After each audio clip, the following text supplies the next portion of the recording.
শরীরে যদি একটু ধরতাম না, লাল হয়ে যেত। মানে এতটা সুন্দর ছিল, মানে পরীর থেকেও সুন্দর। মানে মনে হয় যে একদম দুধে ধোয়া, মানে তুলসী পাতা একদম মনে করেন পরিষ্কার। আমি ভয় পাইতাম আমার গায়ে হাত দিতে, এতটা সুন্দর ছিল। মানে আর নখগুলো, হাতের নখগুলো এতটা সুন্দর। তো ওই ক্ষেত্রে মনে করেন আপনার একটা মেয়ের ওই ওই লেভেলে একটা মেয়ের কিছু না কিছু তো শখ আছে। একটা স্বর্ণের আংটির শখ থাকতে পারে, একটা গলার চেইন থাকতে পারে। তাহলে আমি এতটাই মানে অপদার্থ ছিলাম যে আমি কোনো টাকা কামাই না বা আমার কাছে টাকা নাই যে আমি ওর একটা দুল কিনে দিব বা একটা আংটি কিনে দেবো, ওই ক্ষমতাটা আমার হয় নাই। আমি মনে মনে করতাম, আল্লাহ তুমি আমার এক বস্তা টাকা দাও, ওই টাকা দিয়া আমার গার্লফ্রেন্ড খারাই গেছে দেয় নাই, ওই টাকা দিয়ে আমি রিমুরে বড় একটা মার্কেটে নিয়ে ছাড়িয়ে দেবো যে আজকে তোমার মন খুইলা যা কেনার কেন, টাকা সব আমি দেবো, তোমার মন খুলে কেন। আল্লাহ আমার ওই ক্ষমতা দেয় নাই, আর হয় নাই। আমিও তার কোনো শখ পূরণ করতে পারি নাই। এই বেড়ায় তো কামাল কাট দিয়া মুঝকো নায়িকা বানা দিয়া।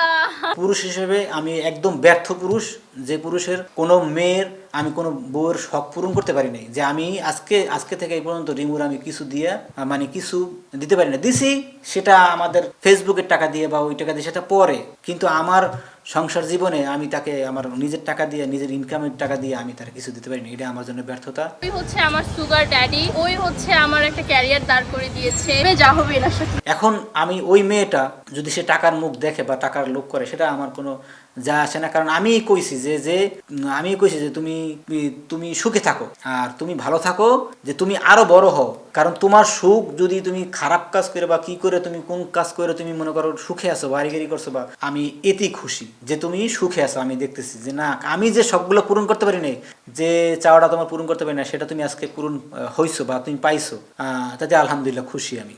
কারণ এখন আমি চাই যে তুমি সুখে থাকো, শান্তিতে থাকো, এটাই আমার কামনা। ঘুমের মধ্যে দেখি যে রিমুর আমি অনেক কিছু কিনে দিতে, স্বপ্নের ভিতরে ঘুমিতে দেখি টাকা নাই।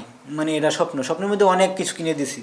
আমি যদি পারতাম, যদি ক্ষমতা থাকতো, তাইলে ওকে প্রথমে একটা গাড়ি কিনে দিতাম আর ওরে একটা ভালো একটা বাসা নিয়ে দিতাম। এখন তো ভালোবাসা থাকে, কিন্তু আমার মতো একটা বাসা নিয়ে দিতাম। যে ও কি চায়, ও চায় একটা খোলা জ্বালানা, খুব সুন্দর মনোরম পরিবেশ, নিরিবিলি একটা বাসা চায়, যেটা থেকে বাতাসের জ্বালানা বসে থাকবে। এইসব বিষয় শেয়ার করছে আমার সাথে। তবে এটা এখন যদিও বাইরে থেকেও যদি এই সুখটা পায়, আমি দূর থেকে অনেক খুশি। আমি দূর থেকে অনেক খুশি যে তুমি সুখে আছো, এটাই আলহামদুলিল্লাহ। আমি দেখতেছি দূর থেকে তুমি ভালো আছো, এটা আলহামদুলিল্লাহ। কিন্তু আমার সুখ আমি কখনোই এই পাই নাই যে মানে আমি চাই নাই যে না আমি সুখে থাকি বা হ্যান থাকি।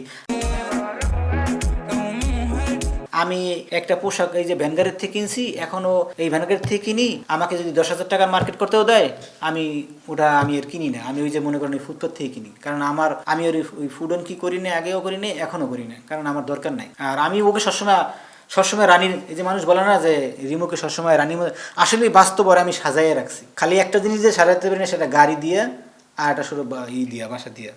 এমনি মনে করেন আপনি ওরে আমি সাজায় রাখছি। নিজে না কিনে, নিজের টাকা না কিনে, নিজে পোশাক না কিনে ওরে কিনে দিছি। নিজের জোতার টাকা আমার কিনে দিতেছে, এই টাকায় দিয়ে ওরে কিনে দিছি।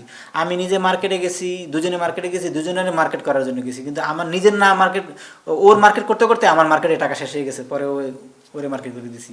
মানে নিজে পরে এই যে ভ্যানগাড়ির থেকে আমি গেঞ্জি কিনছি, এই সিচুয়েশন আমার হইতে হয়েছে। কখনোই আমাকে বলে রিমু যে তুমি কিনো না কেন, তুমি যাও, তোমাকে বাজার দিলাম, তুমি অমুক জায়গাতে আজকে কিনে নিয়ে এসো, তুমি কালকে কিনতে পারো না, তুমি আজকে কিনবো, সমস্যা কি আছে?